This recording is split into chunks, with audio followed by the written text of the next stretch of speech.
It's been a while coming, but today Foxtel made a formal bid for smaller pay-TV rival Austar.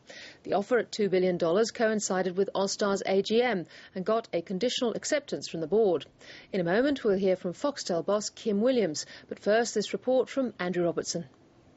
As shareholders arrived for what could be Austar's last annual general meeting, there was only one topic in the air.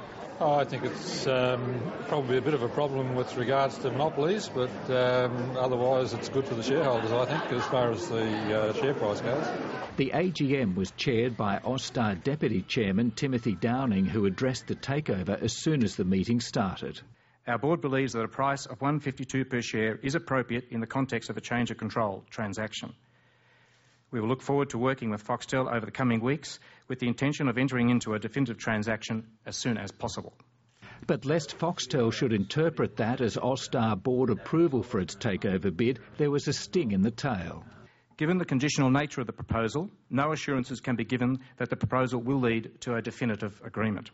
Austar is 54% owned by United States-based Liberty Global, which has been willing to sell for some time, but has balked at the price Foxtel and its half-owner Telstra were willing to pay. The current high value of the Australian dollar has played a big part in the timing of Foxtel's offer. Some years ago, for instance, it was suggested that there was an offer of about $1.80, but our currency was much lower, and so the US translation was actually worse than it is at $1.52 today. Mark McDonnell believes Foxtel is the natural owner of a business which replicates its own and will lead to big cost savings through eradicating duplication.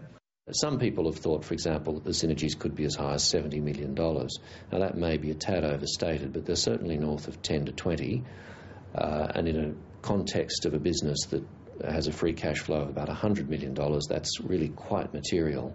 If Foxtel is successful in acquiring Austar, it will be buying a company that's confident of a strong year ahead after a period where churn rates increased as free-to-air networks launched new channels. The current trading conditions are starting to turn the corner. We're very happy with where we are in Q2.